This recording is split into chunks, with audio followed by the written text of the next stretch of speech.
Good morning, everyone. My name is Gerard Robinson. I'm a resident fellow in the Education Policy Studies program here at AEI. And for those of you who are here for the first time, I want to welcome you to AEI. For those of you who have been here before, welcome back. Same to those who are watching us through live stream. We're here today to talk about criminal justice reform and recidivism. Given the fact that we have 2.2 million people who are incarcerated in state and federal prisons, and we know that 95% of them at some point will return to their communities, roughly 640,000 a year. We've got to figure out what we can do. And from a federal level, it would be great to know what we're doing from a policy and programmatic level. I could think of few people in Congress to have this conversation than to have it and to ultimately invite Senator Grassley. He is the chairman of the Senate Committee for the Judiciary. He's also a committee member for Senate Committees for Finance and Budget, and also the Joint Tax Committee. He's also the chair of the Senate Committee for the International Narcotics Control. Prior to coming to Washington, D.C., he was a member of the Iowa legislature, where he actually worked as a legislature, but also worked 10 years as an assembly line worker. He moved to Washington, D.C., became a member of Congress, and in 1980, he was elected to the Senate, and so he's seen this issue in many ways. What I'm going to do is invite Senator Grassley to the podium. He will speak for approximately 10 minutes. Afterward, he'll join me on stage. We'll have a moderated discussion for about 10 minutes, and then we'll open it up for a Q&A. And so with that, I have the honor to introduce Senator Grassley.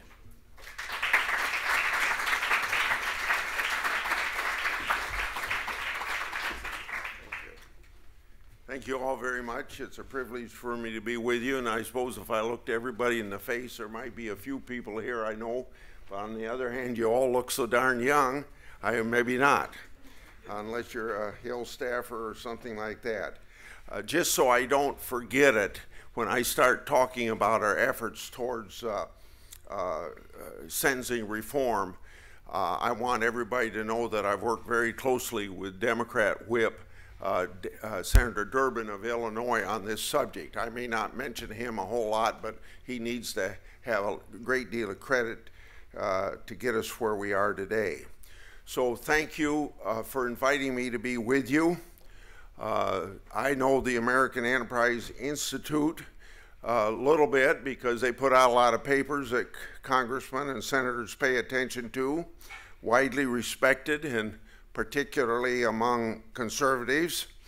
It's no surprise that the American Enterprise Institute, as a conservative organization, would be highlighting the important issues of sentencing reform, both from the standpoint of freedom, as well as what it has to do with the economy of the taxpayers' money. To set the stage for this bill, the legislation that I'm involved with, let me start with a little bit of history. The Sentencing Reform Act of 1984 was a bipartisan product. It eliminated federal parole, promoted sentencing uniformity, and helped to ensure violent offenders can't continue victimizing people in our communities. Crime rates fell. Congress also created additional mandatory minimum sentences, which continue to be critical in keeping the worst of the worst off the streets. Mandatory minimums can also be helpful in encouraging cooperation with law enforcement efforts to take down kingpins. For these reasons, I continue to support mandatory minimums. After the Supreme Court wrongly changed the sentencing guidelines from mandatory to voluntary, mandatory minimum sentences are now the only tool available to make sure that judges do not abuse their discretion and impose sentences that are too lenient or unfairly inconsistent. The reality today is we all recognize the many concerns that have been raised regarding our current sentencing structure, particularly for nonviolent drug offenders. long prison sentences always come with a cost to the taxpayers, a cost to families, and to our communities. In many ways, and in many cases, the severity of the crime justifies these costs. But as we're all aware, that isn't always the case, hence the movement for sentencing reform. While the vast majority of incarcerated U.S. drug offenders are in state prisons, a bipartisan group of senators and I set out to re-examine drug sentences at the federal level. What resulted was a truly bipartisan effort to tackle a serious policy challenges and also recognize that some of the changes made in the 1980 legislation went too far or had consequences beyond what anybody expected at that particular time.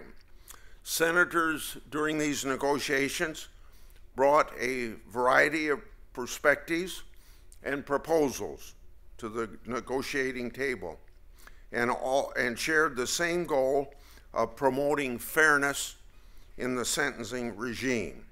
In many months of negotiating, we reached an agreement on a compromise bill.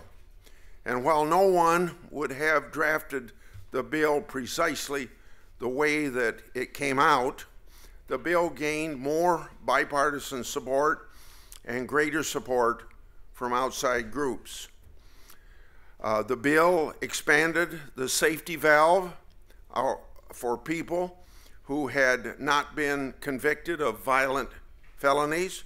It cut the mandatory minimum sentences for other drug crimes after taking circumstances into account. It applied retroactively the earlier reduction in the sentencing disparity between crack and powder cocaine that we had passed several years ago, and it made various other reforms to sentencing, including allowing sentences to be expunged in certain circumstances involving young, first-time, nonviolent offenders. It also created an alternative to the unconstitutional federal sentencing law that permits juveniles to receive life sentences without parole. Finally, the bill established back-end sentencing reform in what is called the Corrections Act. The Corrections Act would enable some prisoners to serve less time if they successfully completed programs that have proven to reduce the likelihood that they would recommit additional crimes upon release. The goal is not only to save money by housing fewer inmates, but to reduce costs to society by reducing the chances that people released from prison will reoffend. The bill passed 15-5 through our committee. All 5 no votes were Republicans, I'm sorry to say, since you know I'm a Republican. Had the bill reached the floor, it could have passed overwhelmingly, I'm satisfied. However, the Republican caucus, so I want to nail the consequences where they ought to be, was divided, and consequently the leader would not schedule the bill for floor action. The House Judiciary Committee actually moved very fast on a series of bills, but House Republicans were also divided, and no sentencing bill reached the House floor last year.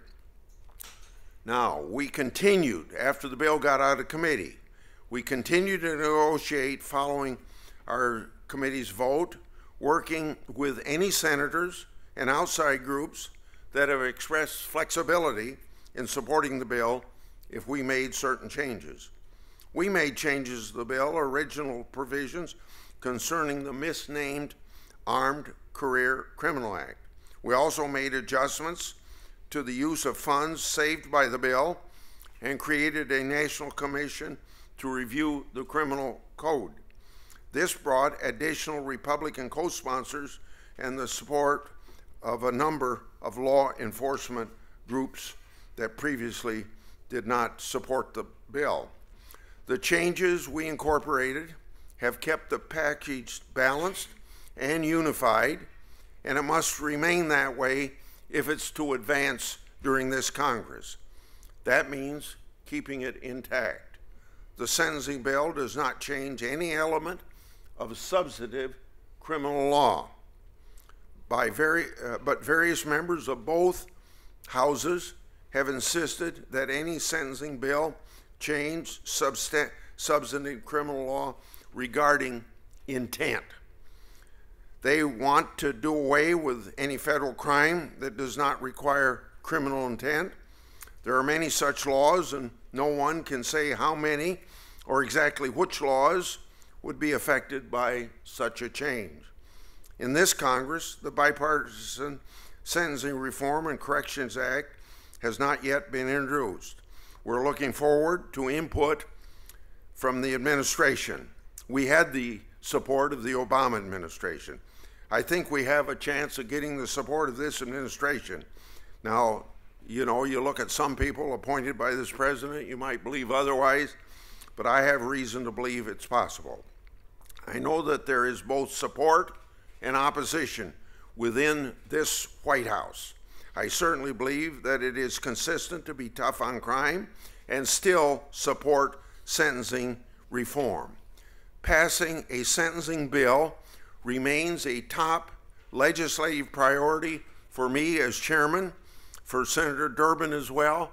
We've been working since November to see what avenues we can have to move this bill along, particularly working with the executive branch of government. I'm confident about its prospects. The public supports action.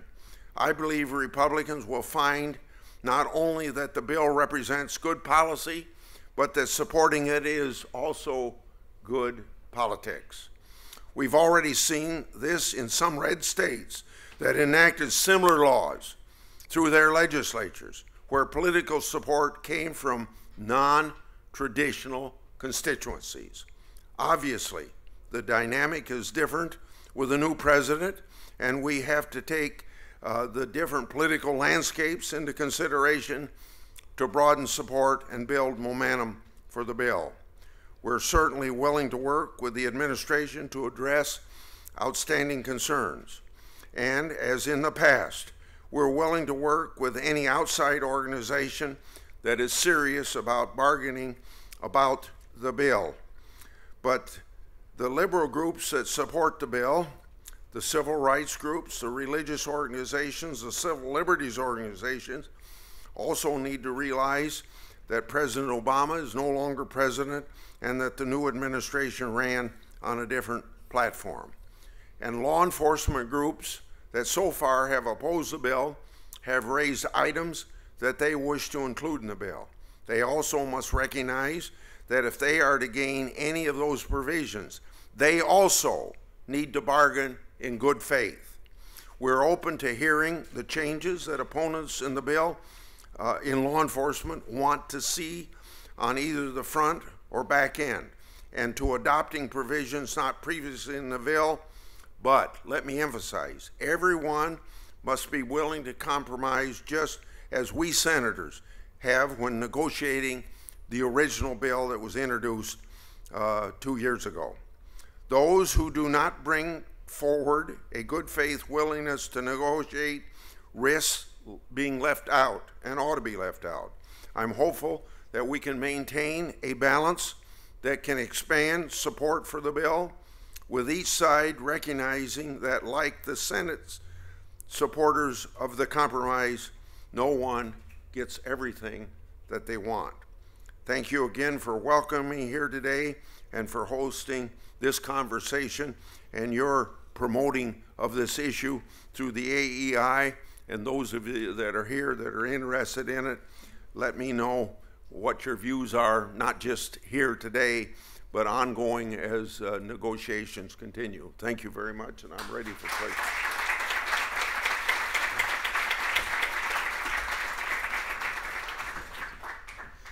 Thank you. First of all, let me thank you for your years of commitment to public service. You have a great level of wisdom and knowledge about DC and how it operates.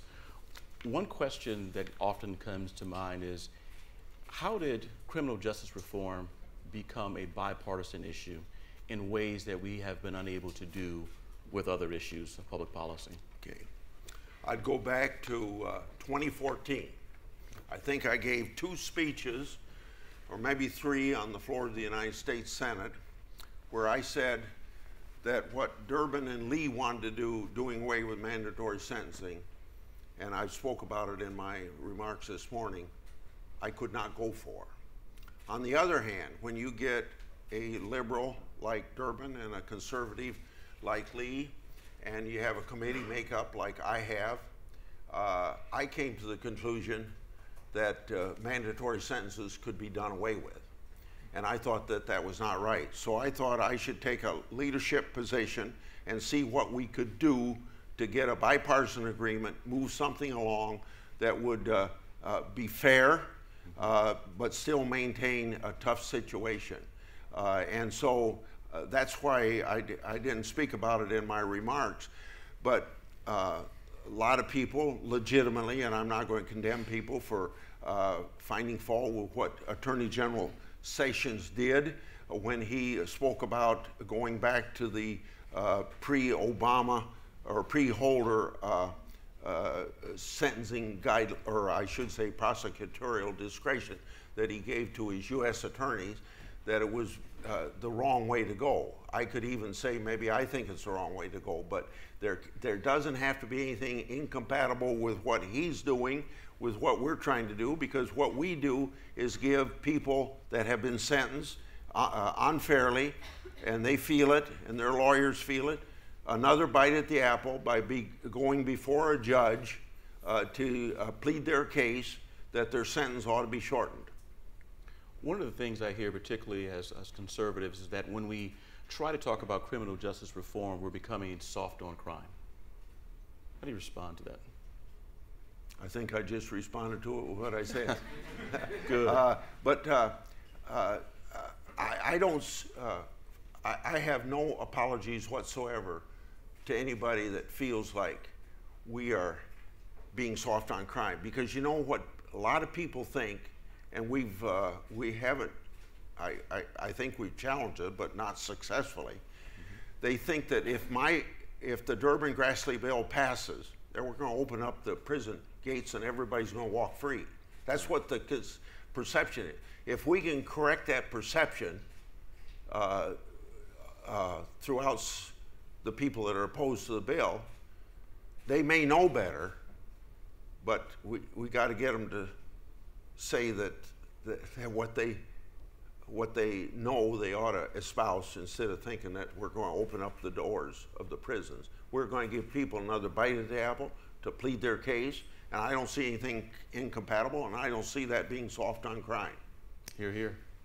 You mentioned the youthful faces in the audience, and we know that the millennial generation, more than likely, because of statistics, will find themselves more likely to be incarcerated than, let's say, people my age. And so what I want to do right now is actually to turn this over to members of the audience.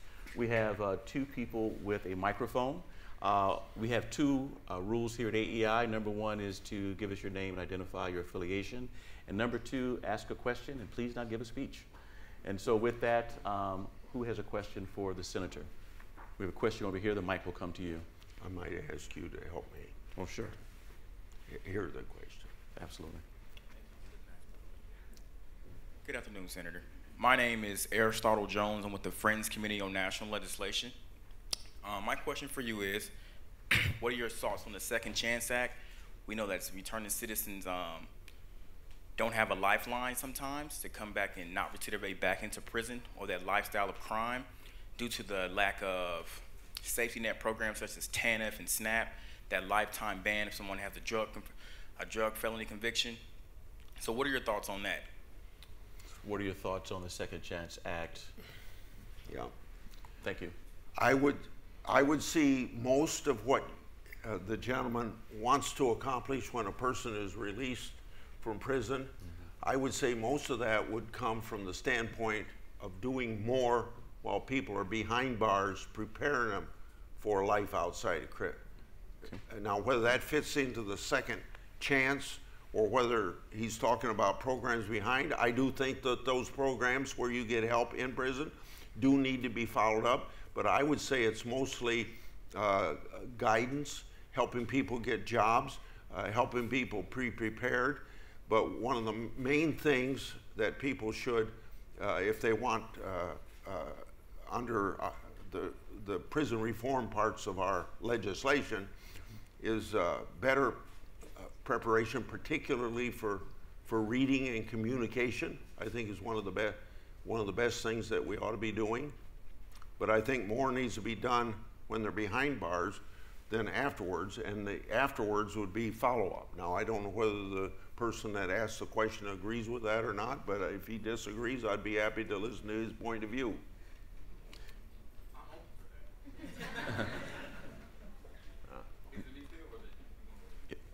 I'd like to have you use the microphone if you would. Just pass it. Thank you. Yeah, but maybe I shouldn't. Oh, you're running the show here. Oh, no, you're our guest. Okay. Go right ahead. Be brief. Okay. I think I agree to an extent. When we look at the root causes of crime, when we look at it directly, we understand that it causes by extreme poverty, marginalization, and exclusion, and that cradles crime to be developed. And I believe that, you know, if you stop that at the source, and like you keep saying, you know, give people these resources in prison, but that kind of it kind of stuck right there, because some people can't even become a barber when they have a felony conviction.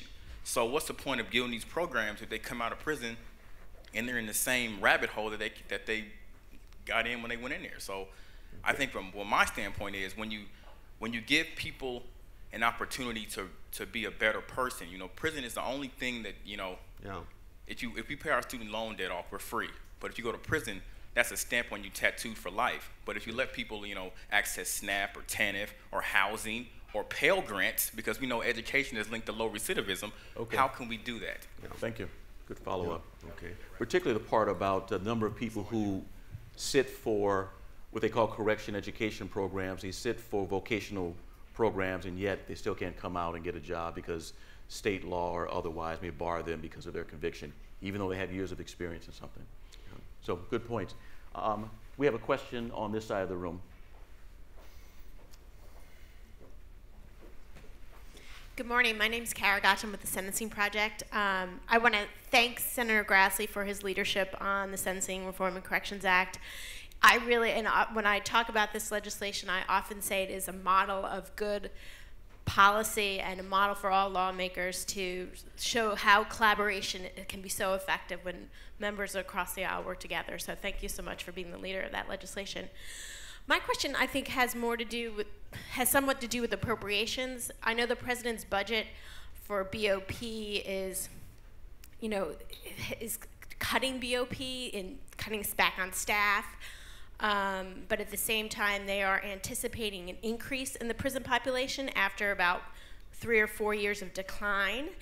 And I want to know, is this part of the conversations you're having with the administration around the need potentially to have sentencing reform if they're anticipating an increase, but at the same time are cutting staff? So, because the BOP is still overcrowded, and how are they going to address this overcrowding if they're not going to support sentencing reform? There's 2 ways to answer your question.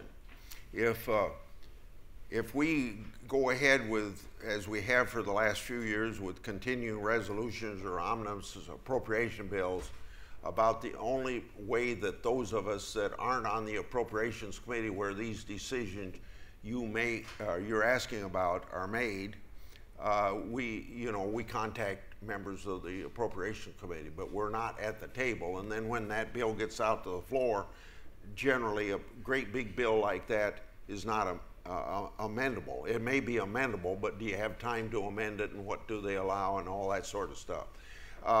The other thing is, if we have the separate appropriation bills, as we should have, and Congress traditionally has until the last 8 or 10 years, then you get an opportunity when you got DOJ or and like appropriation bills on the floor, you get a chance to offer amendments where we could deal, a person like me could deal specifically with that issue of X number of dollars more or less, you know.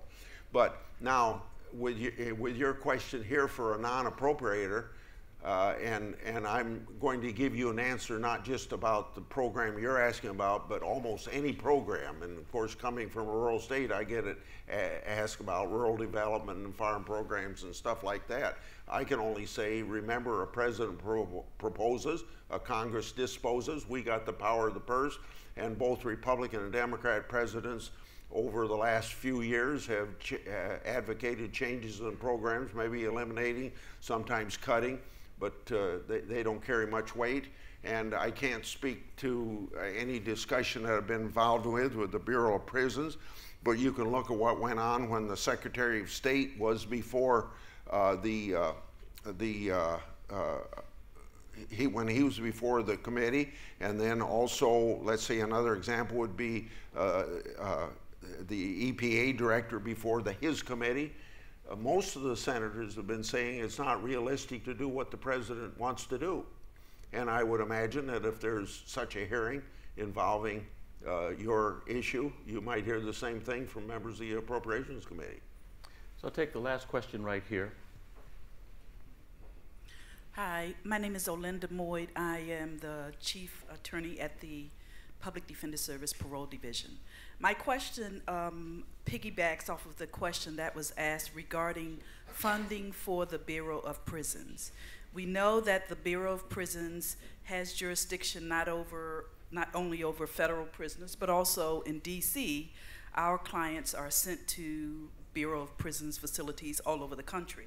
Yesterday, I had the unfortunate opportunity to attend a graduation for gentlemen at the Correctional Treatment Facility who had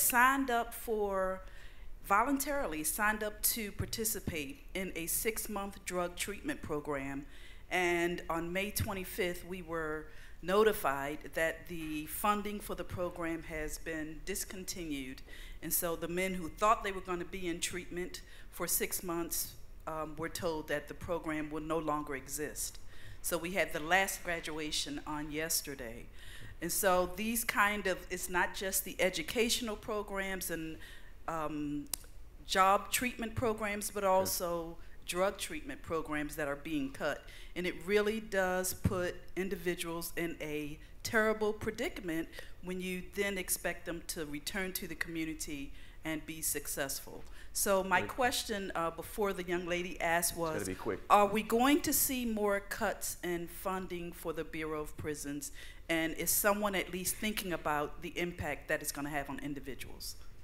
Thank you for both questions. Yeah. Well, I don't know whether I can answer much differently than I did for the previous one, not being on the Appropriations Committee, but I do sense very definitely that the extent to which the president has gone in his budget suggesting reductions in programs just is not the real world. That's about the best I can say to you. Well, Senator Grassley, again, thank you for your public service. Thank you for your candid conversation. Thank you for your leadership, and most importantly, thank you for your words. Thank you. Yeah.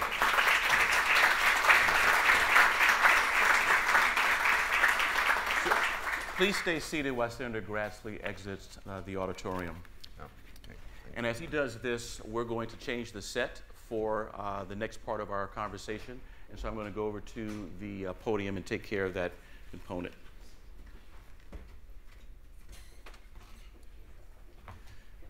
Before I begin, I want to thank both of you for the question about money, because we know that money matters, particularly as it relates to inside prison work. Drug rehabilitation and treatment is vitally important. And you mentioned the part about education inside. One of the projects we're working on here at AEI is a prison education and reentry initiative, where we've actually had a chance to visit 5 prisons, some of them which award an associate's degree, others offer a bachelor's degree. So it's something that's very important. Now that we've had an opportunity to hear from Senator Grassley and the work that he is undertaking in Congress, we're now going to have a conversation with 3 people who know a great deal about this subject of prison education and reentry professionally, and for a couple of people personally. The first person I'm going to introduce, and I'm going to introduce all three of them, and then they'll come to the stage at one time. The first is John Huffington. He works for the Living Classrooms Foundation. He directs their workforce initiative in that city. He not only understands the importance of workforce for returning citizens, but he understands incarceration firsthand.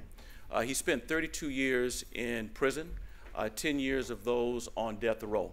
For a number of years, he tried to make his case about what happened with the crime, and in 2013, through a writ of actual innocence, he was released from prison. He's now involved with this work as it relates to recidivism and jobs, and he and I have had a chance to meet each other through a working group I have here at AEI. We also have Hain Yoon, who's the Director of Government Affairs at the Vera Institute here in Washington, D.C. She directs their initiatives to focus on national policy as it relates to criminal justice reform. She also has experience working on Capitol Hill. She worked for Senator Chris Murphy from Connecticut, advising him on education issues as well as judiciary issues. We heard the senator mention Senator Durbin a number of times. She also worked for Senator Durbin, who's a Democrat from Illinois, on juvenile justice issues. Prior to coming to Washington, D.C., she spent 10 years in Los Angeles, my hometown, working on juvenile justice and issues, and also worked as a public defender. And so she's seen this firsthand. We'd also like to introduce Pat Nolan, who is Director of criminal justice reform at the American Conservative Union. He has played a number of roles in this area, including having worked with the American Political Action Committee, but also in having been the leader or being the leader of Right on Crime, which is a national movement of conservatives who want to talk openly and honestly about criminal justice reform. In addition to understanding the national conversation, he was also a member of the California State Legislature for 15 years. And during that time, he was also a Republican Assembly leader. Because of his work, he received an award from the Victim Advocate Award from Parents of Murdered Children. But he also was involved, or got involved in an FBI sting, which led to him pleading guilty of 1 count of racketeering. He spent nearly 24 months in prison and the rest of the time in a halfway program. Upon release, he committed himself to having an honest dialogue about criminal justice reform as someone who had been in public service but also had been on the other side of the Criminal Justice Reform Act or policies. And so with that, I'd like to invite all three of our speakers to take a seat on stage. What we will do is have a moderated discussion, and like I did with Senator Grassley at a latter point, we will open it up for a moderated Q&A. I'd like to let those know who are watching us by live stream that if you have any questions, our hashtag is Grassley at AEI. Again, hashtag Grassley at AEI. Feel free to send us a question. You never know, we may be able to answer that, ask that question. So with that, I'm going to start the moderated discussion at this point.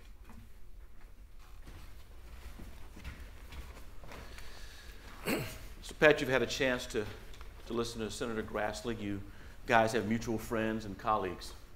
What do you think about what he had to say? Well, I think it's encouraging. He definitely was not a reformer and has come around. I think his bill is modest. As he said, nobody has everything they like. I'd say it's probably everybody has a little that they like. I think one of the basic problems is they haven't gotten at the heart of what's wrong with mandatory minimums. By having the safety valve, that's on the back end at the time of sentencing. But where mandatory minimums have the greatest impact, we've taken it out of the public square, of the public courtroom, and it's all one-sided. It's in the prosecutor's office. And whatever they charge you with, if they decide to charge something with a large mandatory minimum, and now they often stack charges, you know, the same act can get you 6 different, depositing a check can be then wire fraud, can then be money laundering, can be, you know, et cetera, et cetera, et cetera. Okay. They stack these sentences so high that no one in their right mind challenges them. That's why 95% plead. because if you decide to fight them and say you're innocent, then they really throw the book at you. There's really a penalty for challenging the system. And the bills that are introduced don't address that. And we need to take that power unilaterally from the prosecutor and give it back to the judge. That's the real reform that will come in mandatory minimums. I admire the senator for trying to do what's possible to make progress, because there are some revanchists who, frankly, you know, their glory days were lock them up and throw away the key. But let me give you just a few facts that they misstate. Okay, the first thing is that only the bad guys go to prison. Okay, only the worst of the worst. Well, the fact of the matter is 50% of those who go to federal prison are in for drug crimes. And of those, 50% have the lowest level offense, a 1 or a 2. Many with no priors whatsoever, and most with no crime of violence. Only 14% of those in federal custody that were prosecuted by the feds over drug crimes, only 14% were major traffickers, were the kingpins. Okay? This is not Mr. Big. 86% are the little guys, the mules, the courier. And frankly, we're not stopping the flow of drugs because they're easily replaced on the street. Then he addressed tangentially the idea that we're going to open the doors and hordes of violent criminals are going to be released. I've testified for the Sentencing Committee several times, and the Association of U.S. Attorneys and the Fraternal Order of Police testify every time we try to reduce sentences that this is going to unleash a wave of violent criminals that are going to consume our center cities. Well, we have proof that that's not true inadvertently. The Sentencing Commission looked at those that had their sentence reduced by the crack powder reform, the Fair Sentencing Act, and they did 8.5 years, which is a long stretch, but they didn't do 10. Those that were let out early had a lower rate of recidivism than those who served the full 10 years. If it was going to be releasing them early would have unleashed this wild horde of violent people, then the recidivism would have been through the roof for them. Instead, it was less than those who did the whole term. And to my conservative friends, I say, look at it. You paid for another 1.5 years of prison for each of these folks and got 0 added public safety. So that's sort of my general comment on what Senator Grassley had. I'm glad he's doing it, but we need much stronger reform. That was great use of data. I appreciate that, and putting it the conservative and Republican as part of it in aspect. Hayne, you've seen this in many different ways, city level, now federal. What are your thoughts? First of all, thanks so much for hosting this great discussion, Gerard, to you and the American Enterprise Institute. First, I just want to agree with everything that Pat said. I don't think I could have said it more eloquently than Pat. You know, I was a public defender, as you mentioned, in Los Angeles for 10 years in both the state system and the federal system. And I can say firsthand that working in the system, particularly in federal court, since we're talking about you know, federal prisons and people in federal prisons, that there are a lot of people who are caught up in these big drug trafficking cases that are not the top dog. They are not the kingpin of these cases. A lot of them are lower level offenders. A lot of them suffer from addiction. Prison isn't going to help them, and it's not going to make us any safer. I think that one of the most interesting things that Senator Grassley talked about was how, you know, back in the 1980s, 1990s, you know, there was this rush to incarcerate, to impose harsher penalties on people. And in subsequent years, he and other lawmakers have come to realize that that was a mistake, that was an overreaction. I work at the Vera Institute of Justice, and we believe that we have to properly identify the problem using data, evidence, actual statistics. And I think too much of our criminal justice policy has been driven by fear, by emotion, by exaggeration, and by myths of what the crime rate actually is. You know, right now we're living in a time of historically low crime rates, and I think, you know, that's been distorted by some folks.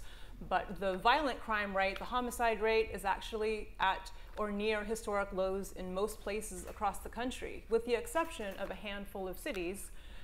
We don't know exactly what's happening in those cities because we've had 1 or 2 years of data, certainly something to watch, but I think it would be a rush to judgment to say that there's something happening there where we need a one-size-fits-all approach across the country. Yeah, and I'll stop there. John, same thing. Excuse me, I'm fighting a little bit of cold. So I guess I would look at it from a state perspective and maybe compare what Maryland just recently did.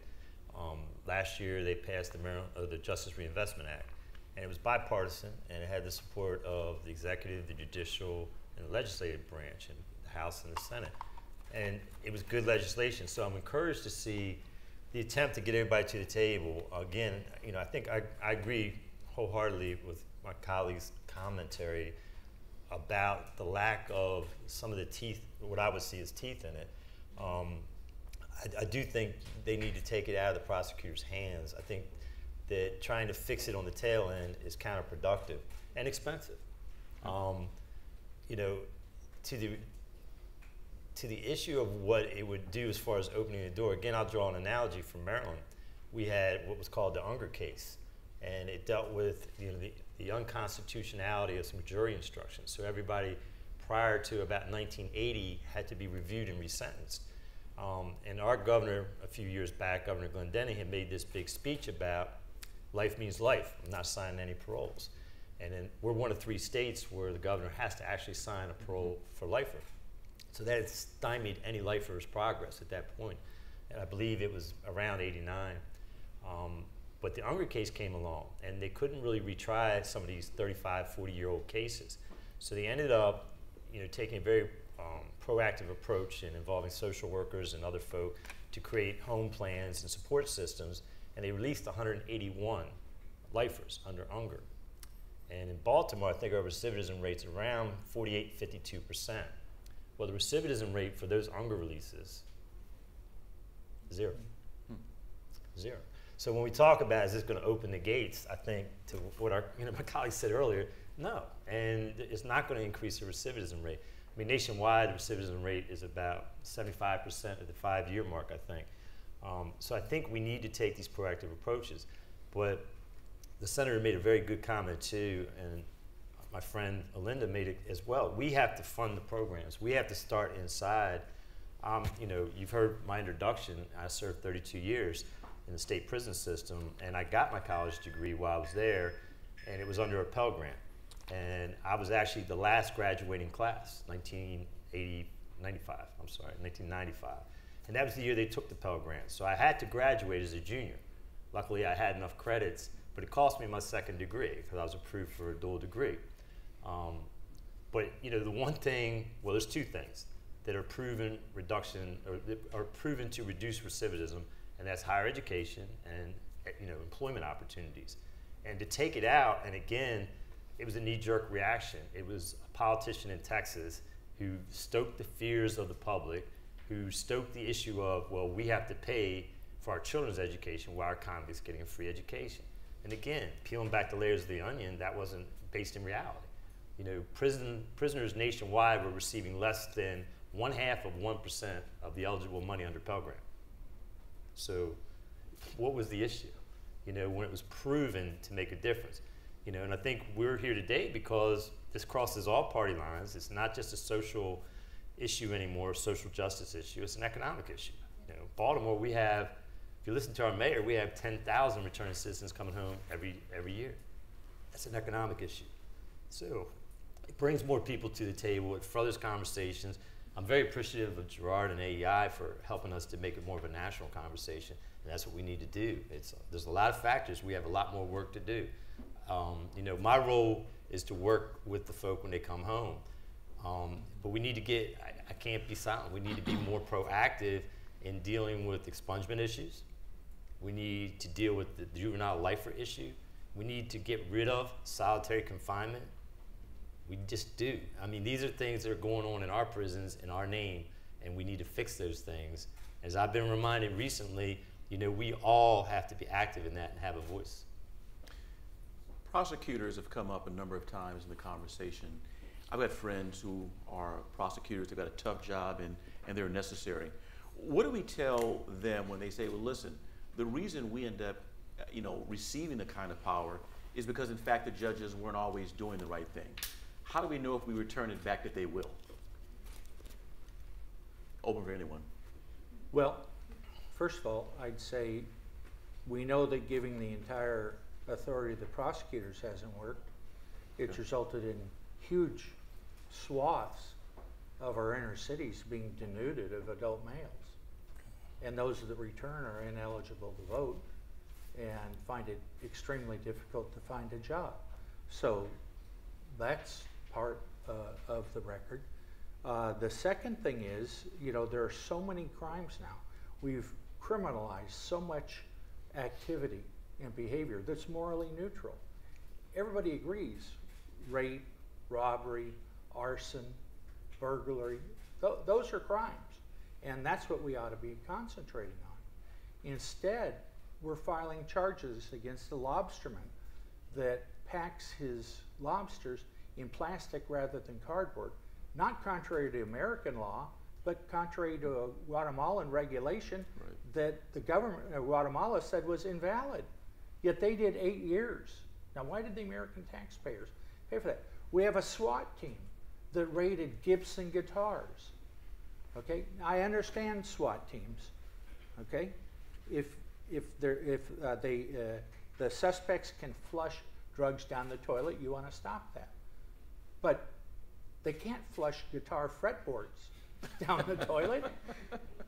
And who knew the Department of Interior had SWAT teams? Bulletproof vests, automatic weapons, helmets. My goodness, we have militarized police, and this is, of course, done.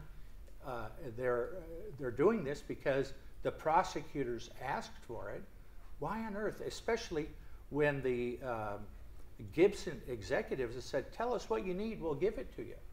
Instead, they have this big raid. So prosecutors are. Now, this is a broad stroke, and that's not true. There's some fine prosecutors. I know many that are really good people. But there are others that are Inspector Joverts, and they'll hound people, and that's not justice. And they shouldn't be able to do that on their own. There ought to be somebody above them in a public setting that can review what they do. Okay. And I would just add to that, I think there are a lot of prosecutors go into the business, because they're well-meaning individuals. They want to do good, but I think part of the problem is we have this very adversarial system where it comes about, getting wins and getting the longest sentence possible. The other, I think, issue is that prosecutors themselves don't often have the data to know what works and what doesn't. They have a very limited toolbox. And so, if you have a limited set of options and your fear is that someone is going to go out and commit another crime, I think usually prison or jail seems like the easiest option, and we need to do more to give them different options, for one thing, but we also need to be able to provide more data about what works and what doesn't, and then hold them accountable, as Pat is saying. Okay. John? I'm smiling because I have lawyers in the room and they're all looking at me right now like, don't do it, don't do it. I have an active case, so I guess I'm going to bite my tongue. Okay. About prosecutors, but yeah, I agree. These are folk that, have immunity and they don't answer to anybody, and there needs to be checks and balances in everything. So, yeah, I'll leave it at that. And to show the difference in my lifetime, Ed Meese, who I have known for years, is a wonderful man. And before he got involved in politics, he was a line prosecutor in Santa Clara County. And he told me that one of his greatest joys was, after an investigation, saying to the subject of it, "You're clean. We're not going to do anything." Now, attorneys tell me, no, when they have, quote, commitment to a case, when they've spent time on it, they're going to find something. And an IRS agent said to a state senator in California, "Senator, we can carve our paddle to fit anybody's ass." You know, and that's frightening because Beria, who was Stalin's head of the secret police, said something similar. He said, "You bring me the man, I'll find the crime." So it used to be we discovered a crime and searched for who did it. Now we decide who the target is and search for a crime that they did. And that's very, very different. Last thing, the joke when I was in law school is that a prosecutor could get a grand jury to indict a ham sandwich.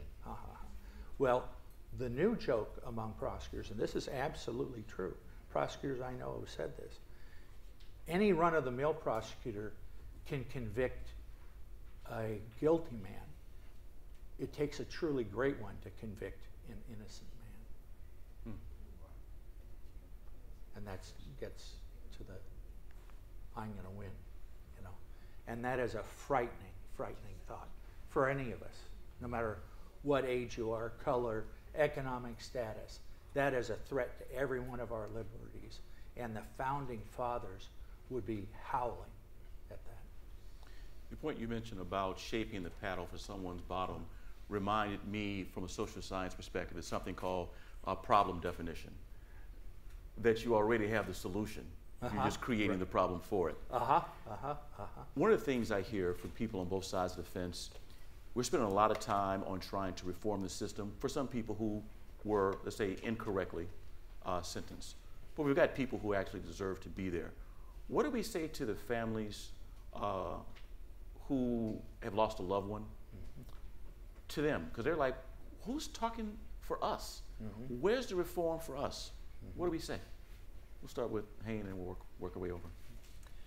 I mean, I guess my response would be, it would be, I think, a mistake to say that victims of crime all fit into one category and have one set of responses. I think you will see in talking to different groups that different folks have very different perspectives. You know, we have an office at Vera called Common Justice that, you know, that talks about, you know, victims working directly, you know, for a holistic approach to resolve the issues that they deal with. You know, a lot of them suffer from trauma and things like that after a crime, but sending someone away to prison where they're not getting help and may actually come out even more dangerous than when they went in, not only doesn't help them, but it's not going to help everybody else, and it will actually make all of the rest of us less safe. And so I think certainly you do hear a lot of people advocating for harsher sentences who have been victims of crimes themselves or have family members, and I think a lot of that, you know, drove the 3 strikes law in California. A lot of us lived through that in California. So certainly I think there is some tendency for retribution, also incapacitation, and, you know, I think we need to sort of understand what those motivations are. And, you know, from my perspective, you know, there might be some serious violent offenders that, you know, can't be treated any other way than prison, but the question for those people also is, well, how are we treating them when they get to prison? Are we going to make them worse by locking them in solitary confinement, by not giving them access to programs, by not having any kind of reentry services for them, or are we going to make sure that they're getting everything they need in prison so that they're not going to get out and keep committing crimes or worse crimes than before they went in? Yeah, I really have a tender heart for victims. That's really, you know, how I cut my teeth on crime issues in the legislature, working with victims of crime. And what you know, what I said, you know, the basic crimes that frankly we don't need statutes to tell us wrong. We know murder is wrong. You know, when Cain killed Abel, there was no statute, but it was wrong. You know, there are certain crimes that people are afraid of, that have trouble sleeping at night. That's what prisons are for, to segregate those folks from society. The problem is the police and the prosecutors have to make sure it's the right person that did it. And hiding evidence and suborning perjury and paying off jailhouse snitches to get them to testify is a you know, perversion of the system. That's not going to help the victim to lock up the wrong guy. you know, that means the perpetrator's still out there. But I do feel prisons have a legit, and that's, you know, where I depart company with some on the left that are abolitionists. I'm not. I think prisons prove a very useful function. But then, as you said, how do they come out? What kind of neighbors will they be? If we treat them like dirt, if we tell them thousands of times, you ain't got nothing coming, and it's said with the meaning that you're worthless. You come from nothing, you are nothing, you will be nothing. As they walk out the gate, if we say, the guards say, see you in a month, you know, how does that make them feel when they're trying to go straight? How have they been equipped? How do they deal with anger? How do they be a good spouse, a good parent? All those things are essential. Have we dealt with the drug addiction? You know, it's a myth. We lock up these drug users, and only 10% of the federal prisoners get drug treatment. Well, that's a fraud on the public. You know, to lock them up for 10 years and do nothing about the underlying addiction and release them on the street, they're still addicts. Who are we kidding? And the idea that somehow, well, at least they'll dry out in prison. Wrong. There were more drugs available in prison than there was on my college campus. And it didn't all come into the visiting room either. A lot of lunch pails brought it in. So anyway. He's a graduate of USC, so no bad words on USC for the record. John, you want to? Yeah, I think I agree with what Pat just said. I think the important thing first is that we have a transparent truth, and that has to start with the prosecutor's office. You can't build a false case and give victims false information and false, you know, theology to that. I'm very sensitive to this issue, and I think that victims themselves don't appreciate when somebody else speaks for them. So I'm cognizant of that.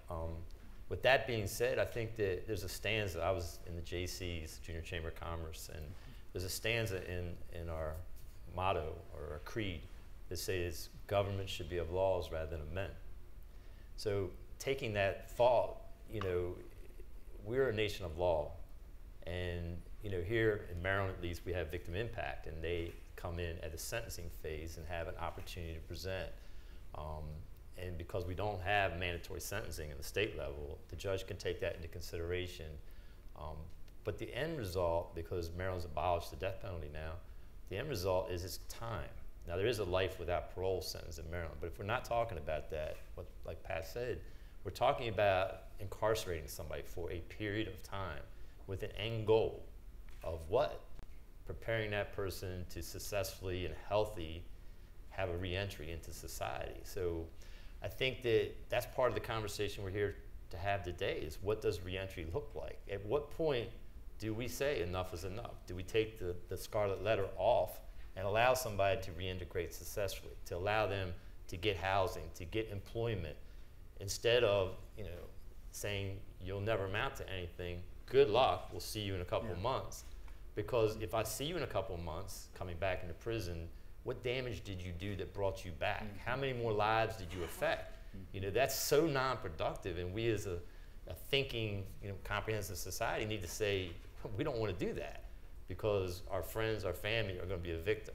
You know, if you look at the flyer for today, and every time we do these, we always start out with that same phrase, 2.2 million adults are incarcerated. What is, do we comprehend what 2.2 million people is like? And that's just in the system. You know, we have, in the United States, the amount of people with criminal records outnumber the entire population of France. I just read that in an article.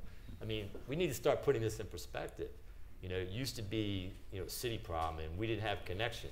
But I guarantee you, if we polled the audience right now, how many people know somebody that's been impacted, victim or otherwise, by the criminal justice system?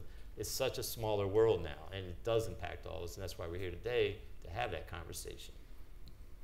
The point that he just mentioned about the number of people, particularly those who also have had some time with in jail or a interaction with the jail system, when you add that with state prison and federal prison, you're looking at nearly 7 million people. We've heard a great deal about what's happening, and we've heard guys mentioned a number of times. We know that since 1980 moving forward, there's been about a 400% increase on the number of women who are incarcerated.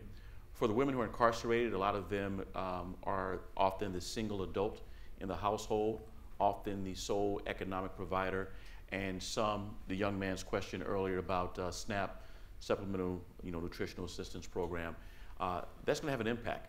And we know that 5 million children wake up every morning not to hear good morning from a parent because he or she's incarcerated. So from the recidivism side of the fence, that's one part. What's the aspect about women in prisons? What are we doing for them once they're inside? And on the recidivism side, how does that impact families? Started with women, but we can talk with men as well. Start with Pat. Yeah, they are a forgotten part of the prison population. I'll give you 2 examples. The camp I was at was being changed to a women's camp because the court ordered it. Here we had all these women prisoners in the federal system, but no camp in California so they could be close to their children. The judge ordered them, so they were turning our camp into a women's camp. They were taking the visiting room and cutting it in half to make a medical section. And I said, this is crazy. We don't have enough room for us for visiting. If they have women in the camp, boy, they're going to have a lot of visits. They said, you're wrong. Women don't get visits in prison. And I looked into it, and they don't. They're abandoned. The adults in the most of them are young ladies' families told them, stay away from that guy. He's bad news. He's the bad crowd. So when they get in trouble, they say, see, I told you so.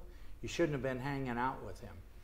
And they cut him off, whereas their heart bleeds for their boys. And, I can't explain it, but so they're abandoned by their family. The second thing is the system has not adjusted to their women. It was built for men, but they've now added a substantial number of women. And for instance, in 30-some states, they still shackle and manacle women during childbirth. Now that's barbaric. How on earth could we treat another human being that way? And this is when they've got an armed officer in the room with them. Why on earth would they torture them by making them manacled and shackled? Well, the corrections people all tell you, well, inmates have been known to fake an illness and escape when they get to the hospital. Okay, how many women can fake pregnancy? Okay. If they can, you'd better get a new physician's assistant in there. Okay. The second thing is, what woman can get off the gurney during labor and skip? I mean, this is absurd, and yet it's cruel. And the corrections officials just say, well, we're being neutral. It's abysmal. And they're deprived of their children, and no matter what they've done wrong, God arranged this so that mothers would care for children. They need that nurturing. In some cases, when the baby is born to a prisoner, they're taken from the mother without even letting her hold them. Now, psychologists will tell you it's those moments when they can feel their mother's breath, where they can smell their mother. This is the womb that has nurtured them all those months. It's a stabilizing thing to relate to them now in this cold, cruel world they've come into, that steady presence of their mom is there. And yet some systems deprive the mother of that. One last thing. Sure. There are some wardens who've limited women to 1 tampon a day. Now, what idiot would do that? Well, they said they were flushing down the toilet. Well, deal with that some other way. But, anyway, that's how bad women are treated. When you mentioned the part about holding the baby and the breath and what it means for the child, my AEI colleague here, Catherine Stevens, yesterday had an entire event on early childhood learning, brain science, and what the physical and emotional connection. So I'm glad you mentioned that. Well, so thanks so much for raising this issue. I mean, I think it's a really big issue right now, and it hasn't really gotten a whole lot of attention. But as you mentioned, the number of women incarcerated has skyrocketed. And I think in large part this is because of the over-criminalization Pat about before, of minor offenses. At Vera, we've been looking at jail data since 1970, and I think one of the starkest patterns that's emerged is this rise of women in jails because they are much more likely than men to be convicted of nonviolent offenses. So it's not as if women are going around committing more violent offenses than they used to. They are largely in jail for nonviolent offenses.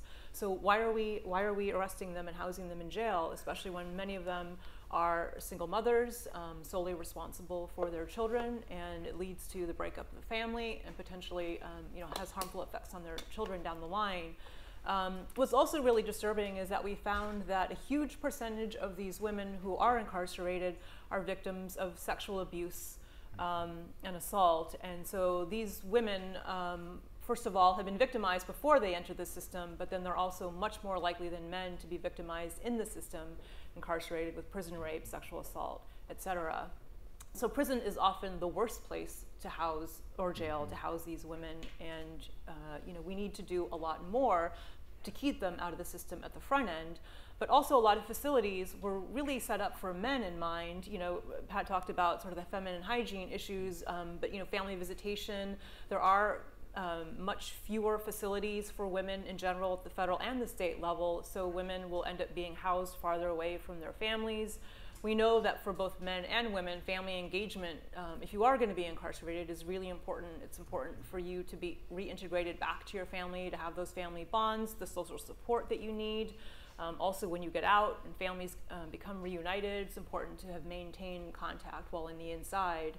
And I'll just add in terms of jails also, because you were talking about the rise of women in jails, we're also seeing a huge rise nationally in the use of jails at all. I think prisons have gotten a lot of attention, but we're seeing 11 million annual admissions now in our jail system, and this is a huge increase from the 1970s, and we need to look at why this is happening locally, because jails are a local issue, but there are certainly some trends that have emerged, one of which is that some of the biggest increases in jail use have been in rural areas, not big cities, as I think most people tend to believe, but places like New York City, Los Angeles, other big cities, the trend lines are actually going down, whereas in rural areas, the jail rates have been skyrocketing, and I think too often women are being caught up in these policies. Yeah. In Maryland, well, the prison I got released from in Maryland was Patuxent, and it's a co-ed prison. I think it's the only one in the country. Now, they don't intermingle, but there's a building that houses the females, and I worked in the MC plant, the sign plant that was there, and we had the men's side and we had the women's side. So as a clerk, I had to interact with both sides for payroll reasons and everything else. So I got to know a lot of them, but we also got to observe them. And to that point about the visitation, they actually don't get a lot of visits.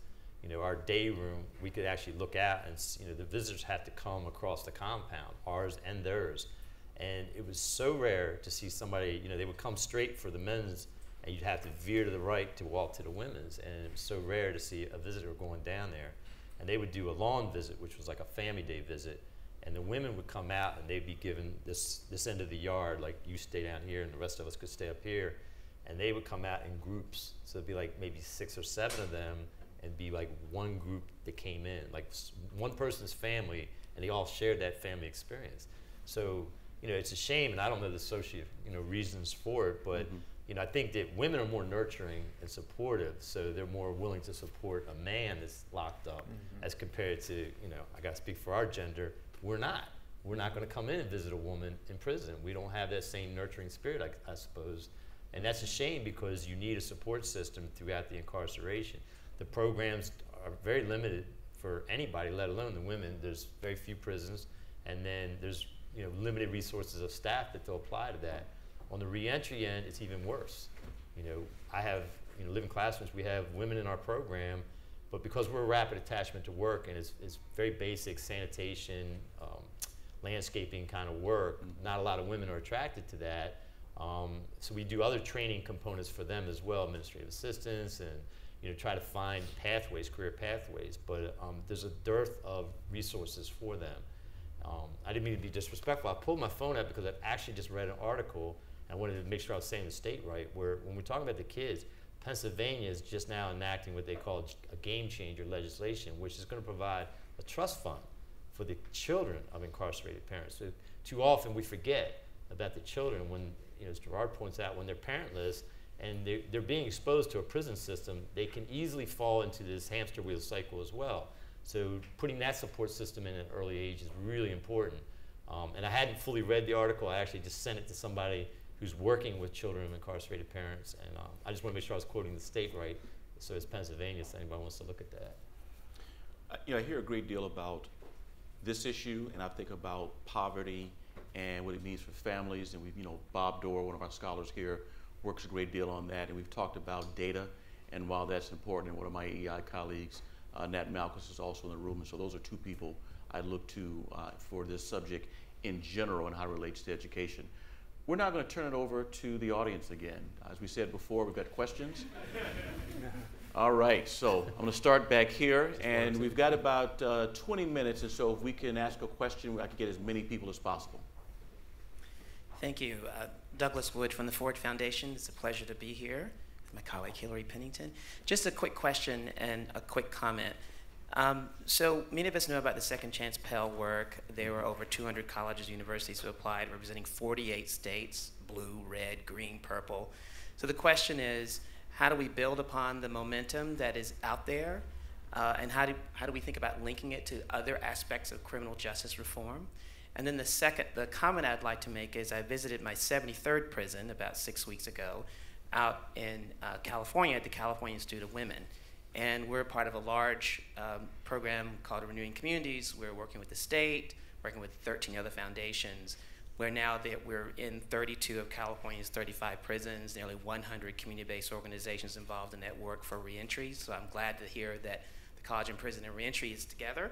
But there was a woman who actually petitioned the California Department of Corrections and Rehabilitation to leave Chowchilla to come to the California Institute of Women because there were no educational programs at Chowchilla.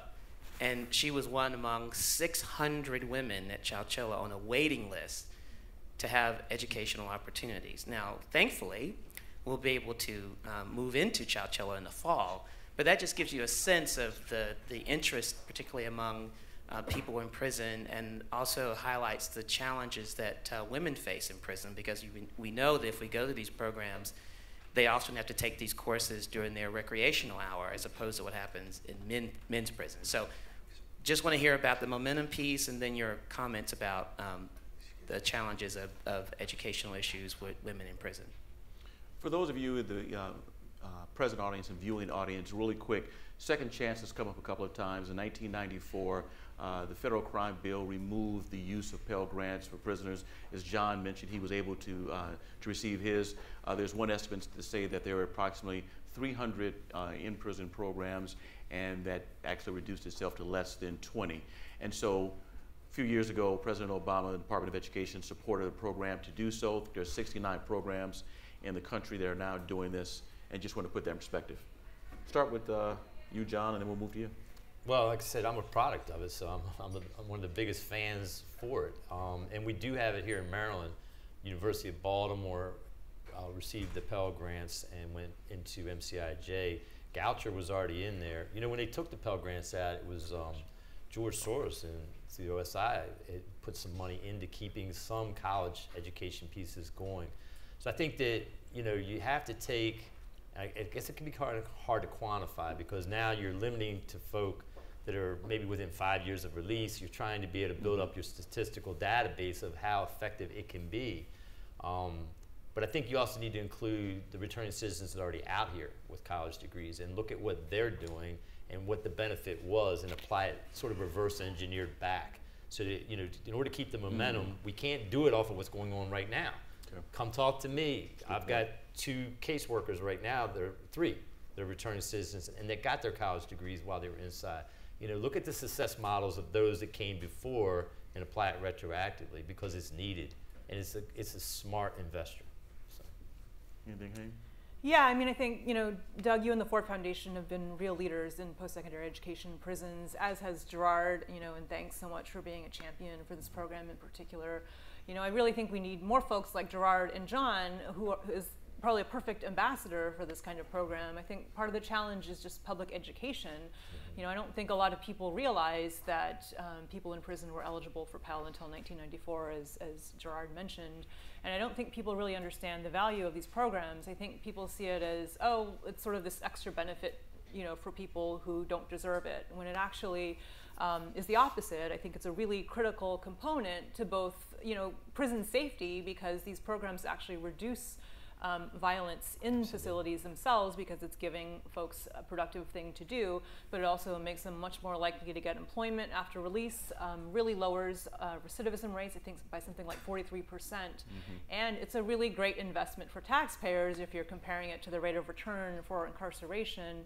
And I think, you know, we all need to do more, I think, to get the message out, to use folks like Gerard and John, as I said, and to have people who've actually been through the experience can talk about what it meant to them, to their families, to their communities, to be able to get that education and bring it to the outside. I want to make sure I'm not missing people from the podium. We'll go right here.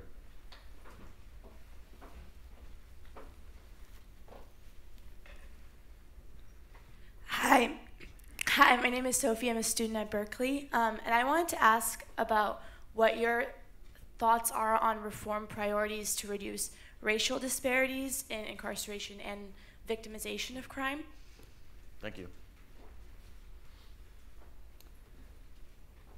I think that's a great question. It's also, I think, a very tough question to answer, honestly. You know, as a public defender, I think one of the things that you see day in and day out is this huge and very stark racial disparity, and it's in your face. You can't ignore it.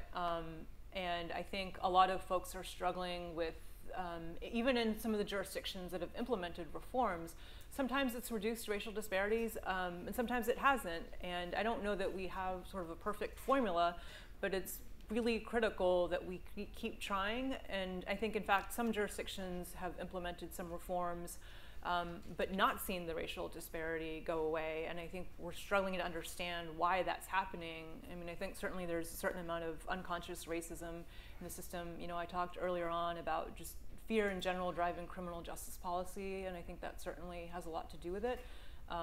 There's still, you know, we still have a lot of suspicion of each other and communities that we're not familiar with, and I think that leads to particularly in state court, where there is so much discretion for both judges and prosecutors. You know, the flip side of that is that if you're sentencing someone who seems very unfamiliar, who seems like someone who's more suspicious, you might give them a harsher sentence. And I saw it daily. I might have a white client or an Asian American client for one charge, and an African American client for the exact same charge. And, you know, the white or Asian defendant might actually have had, you know, a more serious history, but yet they would get a lighter sentence from the judge. And I don't think that these judges were consciously imposing a harsher sentence. So I think, you know, we need to look at, you know, why is this happening, to really interrogate that. And I think, you know, we need to gather more data consistently. And I think a lot of judges probably don't realize maybe the disparities that they're seeing, and develop more mechanisms to hold people more accountable, both prosecutors and judges. Hayne earlier mentioned the importance of data. You know, she has a law degree, but she also has a degree in sociology from one of the best institutions in the country on that subject, University of Chicago. And so making sure you bring that kind of information is important. We get someone from the table here. Gentlemen, yes. And then I'll move to the middle. My name's Riley. I'm with the House Committee on Oversight and Government Reform. Towards the end of the Obama administration, there was a push to phase private prisons out of the federal prison system, and then Attorney General Sessions in the Trump administration, he got rid of that memo, and now they're going to go away from that and keep private prisons in the system. I think most people agree that private systems are much, much, much less effective than public prisons. But what can we do to reform private prisons now that they're kind of in our system for at least the next 4 to 8 years, and make them more effective without just completely getting rid of them, because that's probably unrealistic? Anyone can take that one. Well, I'm a dissenter here. It doesn't matter who writes the checks, it's how they treat the inmates and what programs they provide. I haven't seen evidence that privates are any less effective or more effective than government prisons, but the government has a special interest too. I've said to understand how a prison works, take a DMV office, string barbed wire around it, give the clerks guns. I went into prison thinking these were the good guys, they were there to protect us. Nope, they're union guys. The work hours, and also it's a myth that there's a prison system. It's a series of duchies, and every warden is a duke. You can get a good warden, and it's terrific. They have programs, they have volunteers, the COs treat the inmates with respect, and there are no hassles. You get a bad warden, and it's hell. A lot of people sent to the SHU, a lot of brutalization of inmates, a lot of inmate-on-inmate violence, very few programs. It just goes institution by institution. So I think privates are getting a bad rap. Hold them to the contract. You know, one of the interesting things I would do with the privates, there's a contract, hold them to a certain recidivism rate. They only get paid if a certain percentage of the people don't recidivate. That ought to be for publics too, I'd say. You know, the proof is in the pudding. Their job is not to warehouse, it's to prepare the 95% of the inmates that are going to be released to be good neighbors. Anyway, I just think we spend too much time arguing about private or public, and again, I don't care who signs their check. It's how they treat the inmates and whether the inmates are prepared. I'm sorry, I'm just going to disagree slightly with Pat in that, I'm not an expert in private prisons, but I do think there's a lack of oversight in general for state and federal prisons, but I think it's even more of a problem for private prisons. And if you don't have oversight, you end up with the kinds of abuses that Pat mentioned, and all kinds of other poor treatment of people who are incarcerated. And I think the issue historically with private prisons has been that they're even less transparent, that they have, sort of fewer reporting requirements, less oversight and control, by the state and federal authorities. And so, in terms of your committee, I would urge you to really have robust oversight of these facilities if they are going to exist. And I want to jump in on it too, because I totally disagree with the concept of private prisons. And it goes back to what I said earlier, the government should be laws rather than men. So we as a country, we feel the need to have a penitentiary, and it was created for penance. That's the concept behind a penitentiary. So to put that out to private industry, that's human chattel. There's no other description to put on that. You're dealing in humans. And I mean, they trade on the stocks exchange. So the motivation is your bottom line. It's your profit margins, and the reports that I've seen, unfair or not, are not favorable for the way that they treat their inmates. I mean, DC shut down their prison system, and they farmed out. So there have not been good results and good returns on any investment of that. So I can't agree with it doesn't matter who runs it. I think if we're going to have prisons, then the government own that. You're the one that wants to do it, own it. And then be responsible and be very transparent. Two things. The penitentiary was a noble experiment that failed. The people went crazy in there, literally.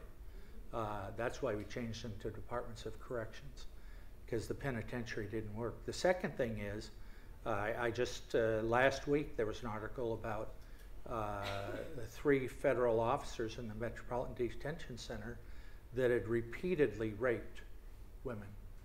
Not once or twice, repeatedly, for months. And I would stack the record of any public.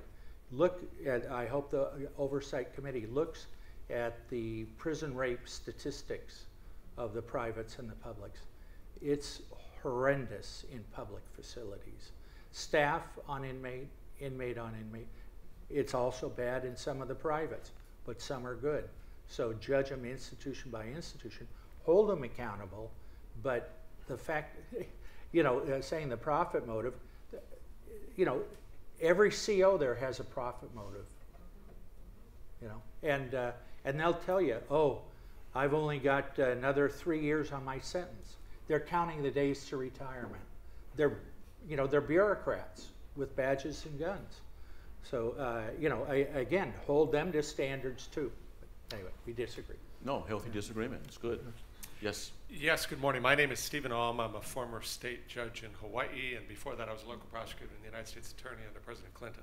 I want to thank AEI for doing this because realistically, leadership in criminal justice is going to come from Republicans because they're known as being more likely, they're known as being tough on crime, so they can be flexible and smart about it. And I'm glad Senator Grassley recognized the fact that even though we're in DC, almost 90% of the inmates across the country are in the state systems. And that's where most of the innovation is going on. My question is, given the fact that the AG Sessions does have a big bully pulpit, and that can have an effect, what does the panel think about encouraging the states to keep up with this innovation, to keep up with reducing recidivism, being smart on crime, and what are the likelihood of success for that? It's worth noting that Judge Alm spent time as a judge in Hawaii and was responsible for creating what we know as the HOPE program. He worked with a number of judges across the country, so want to make sure that you know that, not only as young people, but those in the audience. Turn it over to you. Anyone? Well, let me talk a little about the HOPE. They were analyzed by UCLA and Pepperdine, and it's a phenomenal concept that now I think 17 states have adopted. 32, okay, I'm way behind. But they essentially tell the inmate to take responsibility for their life. Judge Alm would call them in and say, look, we take these rules seriously. You live by them, you're going to do fine. You break them, you're going to be in trouble. And they'd have random drug tests. If they had a dirty, they were hauled into his court that day and put in jail. But not for 6 years, for 48 hours. They could sit and think about it and then come back before him. He says, look, you want to get straight or you want to be a knucklehead? It's up to you. And what they found was, and I'm a little stale on these statistics, but my recollection is they had 68% fewer missed probation appointments, 66% fewer dirty drug tests, and I think 50-some% lower crime than the comparison population. Now that's good for the public, it's public safety. It's good for the inmates because it gives them a chance not to get that long prison ticket, and it's good for the taxpayers. So, and Judge Alm did it on his own with his own budget against the opposition of a lot of folks there. It's just been wonderful what he does. As far as the Sessions memo, I'm troubled by it, but I've been in backdoor communications with some folks that I think there's going to be some more encouraging signs come out. Certainly the states are where the action is. That's where we put most of our effort. We are involved in the federal level because that's where the press pays attention. But the actual lives that are affected are the state level. And we've had, I think 30-some states work with us for some sort of prison reinvestment. So that's where the action is. Yeah, I agree, and I think everyone who works in the criminal justice field would agree that states have really led the way on reform and will continue to, regardless of what the federal government does. And our research shows that 20 states over the last 15 years cut both their incarceration rates and their crime rates. So those two are obviously, can work hand in hand. Yeah, I agree. I said earlier, I think we have a very progressive, and it's a Republican administration here in Maryland, but very accessible, very in tune to the criminal justice system and to our efforts with reentry, from Kelly Schultz, Secretary of Labor, to Secretary Moyer, who heads the DPSCS, and Glenn Funstein, who's the exec director of GOCAP. Gerard and I are part of a proposal right now that we put in, modeled off of PEP in Texas. So here in Maryland, it's an entrepreneurship leadership training program that we want to put behind the fence. It was very well received, and we're just waiting on some funding issues to launch that here with the University of Baltimore. So we're excited at the opportunities that Maryland has been presenting, and I think that the more successes we have, the more it does push the national conversation. All great things must come to an end.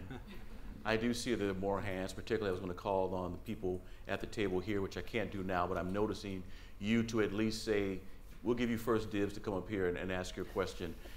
This is just part one of many conversations that we must have. And I want to thank all of our panelists as well as the Senator for the conversation today. What I leave with all of you are two things. Number one, we've got to think deeply and differently about what criminal justice reform looks like. It's not the left or the right. The question is, do we leave people behind or do we do the right thing? We'll figure that out. Number two, people in here are impacted by crime in multiple ways.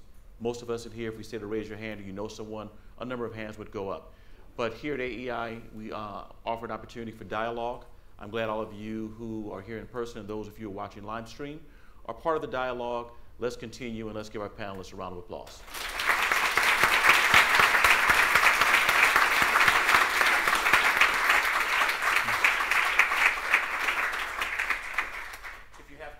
Just come to the front, let the people at this table have first dibs or questions. Thank you again. Thank you very much.